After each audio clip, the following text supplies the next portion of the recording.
अपने देश में महिलाओं को सशक्त करने की खूब बात होती है, लेकिन सशक्तिकरण की बागडोर ज़्यादातर पुरुषों के हाथों में नजर आती है। अगर देश में महिलाओं की संख्या के लिहाज से उनको सशक्त करने की बागडोर या कह लें कि प्रतिनिधित्व उनके हाथों में सौंपा जाए तो कितना बेहतर होगा। जहां तक प्रतिनिधित्व की बात है तो इस पर भी काफ़ी बात होती है। अभी हाल ही में लोकसभा चुनाव के परिणाम सामने आए हैं।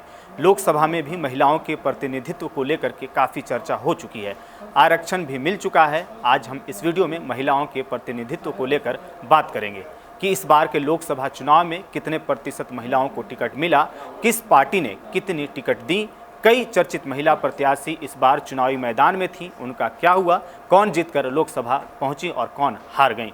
नमस्कार, इन खबर देख रहे हैं आप और मैं हूं आपके साथ जानिसार खान। चुनावी दौर खत्म हो चुका है। खत्म होने के बाद अब सरकार बनने बिगाड़ने का चरण चल रहा है। बैठकें, मेल मुलाकातें जारी हैं। वैसे पूरे चुनाव में कई हॉट सीट्स काफ़ी चर्चा में रहीं, जहां से महिला कैंडिडेट्स खड़ी हुई थी।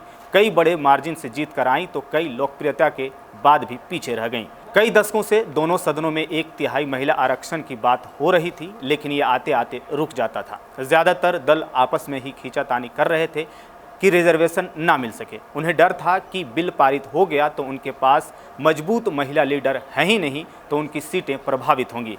खींचते खिंचाते पिछले साल ही ये पारित हो गया। रिजर्वेशन की अगर बात करें तो महिला आरक्षण बिल तय करता है कि लोकसभा विधानसभा में 33% सीटें महिलाओं के लिए पक्की हो सकें।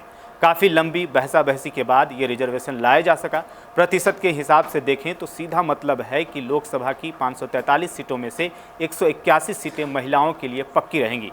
हालांकि पिछले सितंबर में ही केंद्रीय गृह मंत्री अमित शाह ने साफ कर दिया था कि 2024 के चुनाव में प्रैक्टिकल मुश्किलों की वजह से रिजर्वेशन लागू नहीं हो सकता है।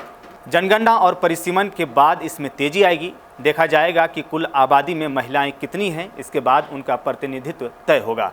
आखिरी सेंसस साल 2011 में हुआ था। अब आबादी के लिए हिसाब से संसदीय सीटें बढ़ने के साथ ही महिलाओं की संख्या भी निर्धारित होगी, जो कुल का 1/3 होगा। ये तो हुई थ्योरी की बात। फिलहाल आरक्षण आने और संसद में उसकी झलक दिखने में काफ़ी वक्त लग सकता है। लेकिन इस बार क्या हुआ? कई सीट्स तो इसलिए चर्चा में रहीं क्योंकि वहाँ कोई लोकप्रिय महिला चेहरा दावेदार था। अब हम बात करेंगे कि इस बार आखिर कुल कितनी महिला नेत्री चुनकर लोकसभा आईं। तो आपको बता दें कि 543 सीटों में से 79 महिलाएं चुनकर आई हैं। ये आंकड़े मैं आपको इलेक्शन कमीशन के हवाले से बता रहा हूँ। ये आंकड़ा साल 2019 की तुलना में आंशिक रूप से ही ज़्यादा है, जब 78 महिला सांसद थीं। ये कमी काउंटिंग के बाद नहीं दिखी, बल्कि पहले ही से शुरू हो चुकी थी। इलेक्शन में कुल 8,337 उम्मीदवारों ने हिस्सा लिया, जिनमें महिलाओं की संख्या केवल 797 थी। वैसे चुनावी दावेदारी में पिछली बार के मुकाबले ये संख्या ज़्यादा थी। साल 2019 में 720 महिलाएं चुनाव में खड़ी हुई थीं। अब बात करेंगे कि किस पार्टी में सबसे ज़्यादा महिला प्रतिनिधित्व इस बार मिला है। इस लोकसभा चुनाव में भाजपा की तरफ से 16% महिला कैंडिडेट्स थीं। वहीं कांग्रेस ने 13% महिला चेहरे उतारे। आम आदमी पार्टी ने किसी महिला पर भी दांव नहीं लगाया। स्थानीय पार्टियों ने इस पर ज़्यादा काम किया, जैसे बीजू जनता दल और तृणमूल कांग्रेस। बता दें कि साल 2019 के चुनाव में बीजेपी से सबसे अधिक यानी कि 42% महिलाएं सांसद चुनी गई थीं।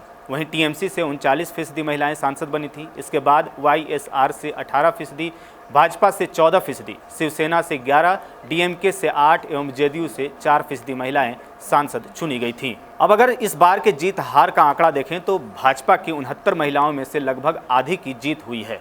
कांग्रेस की 41 महिला दावेदारों में से 13 जीत सकी हैं।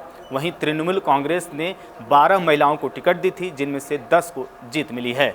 सपा की 5 महिलाएं अपने क्षेत्र से जीतकर आ चुकी हैं। कुल 797 महिला उम्मीदवारों में से 276 महिलाएं निर्दलीय लड़ी थीं, लेकिन उनमें से कोई भी जीत नहीं सका है। नई लोकसभा में पश्चिम बंगाल, महाराष्ट्र और उत्तर प्रदेश से सबसे ज़्यादा महिला प्रतिनिधित्व दिखेगा। ये सारा डेटा मैं ECI पर बताए गए आंकड़ों से बता रहा हूँ। अब सवाल है कि आखिर महिलाओं को क्यों कम टिकट्स मिलते हैं। इस पर भी काफ़ी बात हो रही है। एक्सपर्ट मानते हैं कि अव्वल तो भेद के चलते महिलाओं को टिकट मिलती ही कम है, और दी भी जाए तो अक्सर ऐसी जगहों से दी जाती हैं जहां से उस पार्टी की ही जीतने की संभावना बहुत कम होती है। तो पार्टियां महिला कैंडिडेट को सीट देकर एक तरह से रस्म अदायगी भी कर लेती हैं, और हारने पर दुख भी नहीं होता। एक बड़ा कारण ये भी है कि टिकट किसे मिले किसे नहीं, ये तय करने का काम पार्टी का हायर लेवल करता है, जिसमें अधिकतर में महिलाएं मिसिंग होती हैं। इस बार के लोकसभा चुनाव में अगर देखें तो कई बड़े चेहरे जो जीत चुके हैं और जिनकी हार हुई है। इसमें सबसे ज़्यादा जो चर्चे में इस बार नाम रहा है वो स्मृति ईरानी का लिया जा रहा है। अमेठी की पूर्व सांसद इस बार कांग्रेस प्रत्याशी किशोरी लाल से बड़े अंतर से हार गई हैं। मेनका गांधी को सुल्तानपुर से सपा के राम भुआल निषाद ने हराया है। सुल्तानपुर से वे पहले भी 2 बार हार चुकी हैं। तेलंगाना की हैदराबाद सीट से चर्चित प्रत्याशी माधवी लता को ओवैसी से हार मिली है। वहीं जम्मू कश्मीर की अनंतनाग राजौरी सीट से महबूबा मुफ्ती को भी हार का सामना करना पड़ा है। अब बात करते हैं कौन से चर्चित चेहरे थे जो इस बार जीत चुके हैं। तो बात करें यूपी की मथुरा सीट से बीजेपी की हेमा मालिनी ने जीत दर्ज की है। हिमाचल प्रदेश की मंडी से कंगना रनौत ने बड़े अंतर से जीत दर्ज की है। उत्तर प्रदेश के मैनपुरी क्षेत्र से सपा की डिम्पल यादव ने शानदार जीत पाई है। महुआ मोइत्रा की अगर बात करें तो पश्चिम बंगाल की कृष्णानगर सीट पर दूसरी बार जीत दर्ज कर चुकी हैं। हरियाणा की सिरसा सीट से कांग्रेस की कुमारी शैलजा ने जीत हासिल की है। तो ये कुल मिलाकर के चर्चित चेहरे थे जो इस बार महिला उम्मीदवार के रूप में थे, जो जीत करके लोकसभा में अपनी उपस्थिति इस बार दर्ज कराई है। खैर, इस बार के चुनाव में महिला आरक्षण लागू नहीं हो सका, जैसा कि गृह मंत्री अमित शाह ने कहा था। अब देखना होगा कि आगामी चुनाव में महिला आरक्षण के हिसाब से प्रतिनिधित्व मिलता है या नहीं मिलता है, और राजनीतिक पार्टियां भी महिला आरक्षण पर कितना खरा उतरती हैं। फिलहाल इस वीडियो में इतना ही। बाकी तमाम वीडियोस के लिए आप बने रहिए इन खबर के साथ।